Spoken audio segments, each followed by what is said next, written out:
Čau, já jsem Hory, tohle je moje 30denní výzva, kdy budu postovat každý den jedno video. Cílem není to, abych byl bůhví jaký influencer, abych byl bůhví jak úspěšný. Ne, jde mi o to vybudovat si nějakou osobní značku, donutit se vytvářet nějakým způsobem obsah, který tvořit chci, jenom prostě se do toho nedokážu už asi 2 roky dokopat. Reálně jsem si kvůli tomu koupil tady kameru, mám kvůli tomu mikrofon, mám to už bůhví jak dlouho, ještě jsem to nikdy nevyužil, jenom na streamy občas. Takže jsem se rozhodl, jdu do toho, nebudu ztrácet čas, sednu si k tomu, teď momentálně teda stojím, ale to je jedno. Stoupnu si k tomu, vytvořím prostě video a takhle každý den. Nevím, o čem ty videa budou, nebudou mít daný prostě nějakým způsobem obsah, nebudou to tipy, triky, nevím, bůh ví co všechno, ne, prostě random. Stoupnu si před video kameru, ne před video, před kameru, natočím, na co si zrovna vzpomenu, co mě napadne a vydám to ven. A takhle 30 dní v kuse. Jde mi o to, zvyknout si na to stát před tou kamerou, mluvit do té kamery a nějakým způsobem se připravit na to, vytvářet každý den nějakým způsobem obsah. I kdyby to bude fakt jako hovadina, tak prostě něco vytvořit. Pokud tě zajímá, jak se mi bude dařit, určitě mě sleduj. Pokud se ti moje výzva líbí, dej like a můžeš se klidně do ní zapojit pod hashtagem,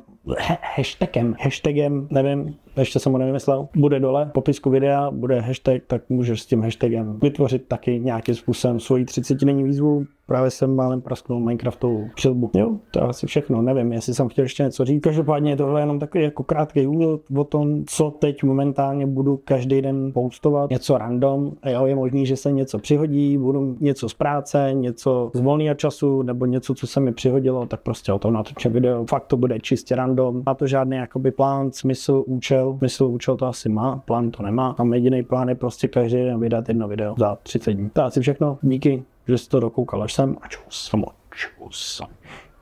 to bylo čus. Jdu to se stříhat, snad z toho něco bude. Čego, kámo.